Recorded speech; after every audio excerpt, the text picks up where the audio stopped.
Masa tidak ada insinyur Indonesia yang bisa bikin mobil? Ternyata ada. Ternyata ada. Saya menemukan. Kalian mungkin sudah tahu tentang peluncuran resmi MV3 Garuda Limousine, sebuah kendaraan mewah yang gak kalah canggih dengan mobil kelas atas internasional lainnya. Peristiwa ini sekaligus menjadi peristiwa penting dan bersejarah dalam dunia otomotif di Indonesia. Namun, mungkin banyak yang bertanya-tanya, siapakah sosok di balik transformasi cepat PT Pindad dari yang sebelumnya industri pertahanan menuju dunia otomotif yang mewah? Penasaran? Gak perlu berlama-lama, yuk langsung saja kita cari tahu siapa beliau.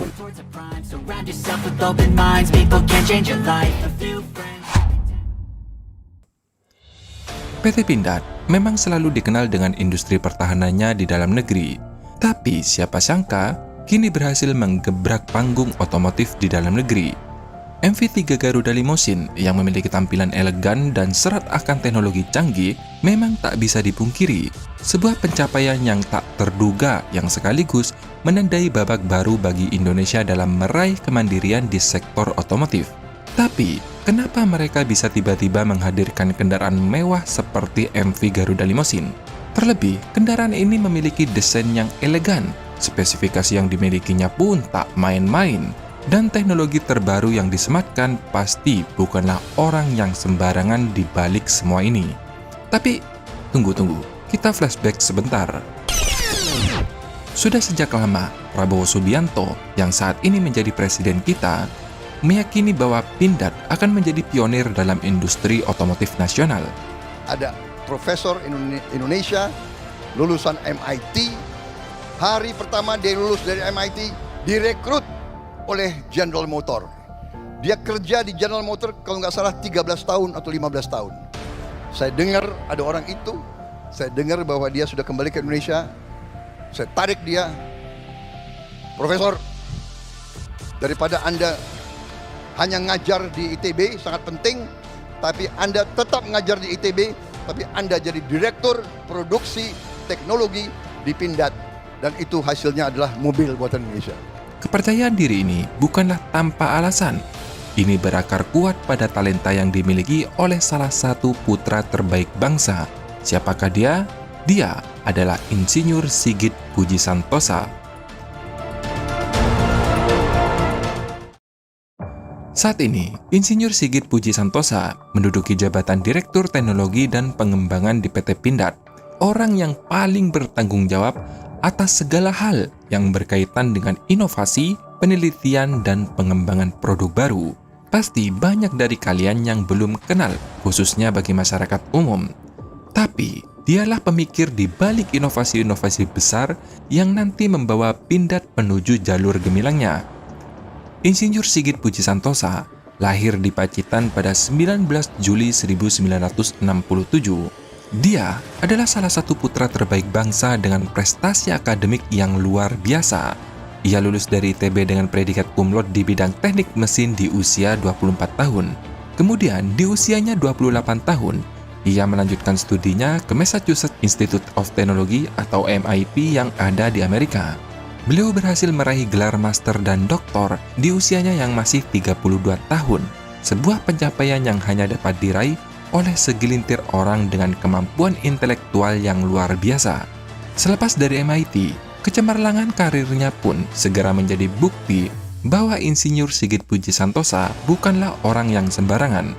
General Motor, salah satu perusahaan otomotif terbesar di dunia, langsung merekrutnya. Saat berkarir di General Motor, Insinyur Sigit menduduki posisi yang strategis. Ia dipercaya sebagai insinyur kinerja utama atau tim inti dalam pengembangan mobil mewah seperti Cadillac XLR, Corvette C6, dan Corvette Z06. 2004, karirnya pun semakin menanjak. Ia dipercaya di Departemen Keselamatan dan Kelayakan Tabrak, sekaligus insinyur kinerja utama untuk pengembangan Cadillac DTS, Buick Lursen, Chevrolet Double HR, Chevrolet Equinox, GMC Terrain, Cadillac SRX, sub SUV, dan kendaraan kompak Buick generasi berikutnya. Dedikasinya terhadap inovasi dan teknis membawanya meraih penghargaan kehormatan Ketua GM untuk prestasi teknik terbaik pada Corvette Z06 di tahun 2006. Dan kini, Indonesia patut bangga karena sosok yang pernah menjadi motor penggerak mobil-mobil mewah di dunia kini kembali ke tanah air dan memilih Pindad sebagai tempat berkaryanya. MV3 Garuda Limousine yang elegan, sederhana namun kokoh adalah bukti kecil dari pengalamannya yang selama bertahun-tahun dalam merancang kendaraan-kendaraan yang berkelas dunia. Jadi, tak heran jika Prabowo Subianto begitu yakin bahwa Indonesia memiliki potensi besar untuk menghadirkan mobil nasional yang mampu bersaing di kancah global. Apalagi sekarang, Prabowo Subianto sudah resmi menjadi presiden. Pastinya, kebijakan-kebijakan yang pro terhadap produk lokal akan semakin kencang. Waktu menjadi Menhan saja, meski harganya belum kompetitif, beliau berani mengambil resiko demi kemajuan industri di dalam negeri. Dan kita patut berterima kasih kepada Insinyur Sigit Puji Santosa yang dengan penuh rasa nasionalisme telah memilih dan kembali membangun negeri ini. Meskipun sebenarnya tawaran dari luar negeri dalam konteks ini gaji jauh lebih menjanjikan. Keputusan beliau untuk meninggalkan GM demi mengembangkan PT Pindad adalah bukti nyata bahwa kecintaannya pada Indonesia melebihi dari segalanya. Lantas, bagaimana kira-kira gambaran ke depan perkembangan MV Garuda 3 Limousine? Mari kita simak bersama penjelasan dari sang arsitekturnya langsung.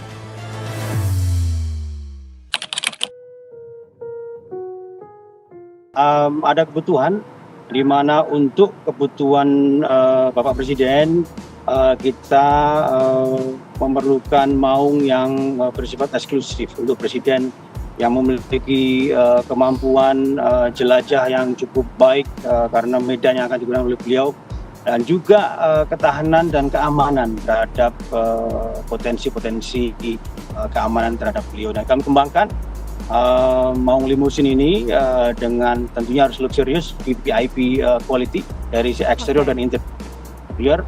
Kemudian juga terhadap fitur-fitur keamanannya kami kembangkan sehingga berkenan untuk Bapak Presiden. Jadi Bapak Presiden memberikan challenge kepada kami, apakah bisa, apakah kami harus import. Kami bilang, Bapak, kami siap Bapak. Jadi Pindad melakukan perancangan desain, kami punya desainer yang sangat muda, project manager dan engineer sangat muda yang sangat tekun, sehingga dengan challenge tadi kami wujudkan dan alhamdulillah beliau sangat berkenan. Jadi kalau MV3 sendiri ini kita kembangkan sekitar 2 tahun lalu, tapi ini adalah varian terbaru. Jadi bukan modifikasi tapi varian baru yang long wheelbase, sehingga untuk VVIP memiliki legroom yang cukup longgar dan cukup nyaman, dan bahkan bisa untuk istirahat, untuk video istirahat. Ada leg rest, ada almost flat seat back gitu ya. Jadi ini memang varian terbaru dari MV3 kami untuk long wheelbase. Untuk yang yang luxurious ini kami sedang lakukan studi pasar, Mbak, dan juga tentunya cukup banyak yang masuk ke kami akan pertimbangkan ke depannya untuk umum dan juga untuk yang VIP. Cukup banyak yang masuk ke kami, para pejabat, kemudian para tokoh-tokoh masyarakat menanyakan, Mas, kapan ini diproduksi untuk umum? Kami pastikan bahwa produk ini akan kami lakukan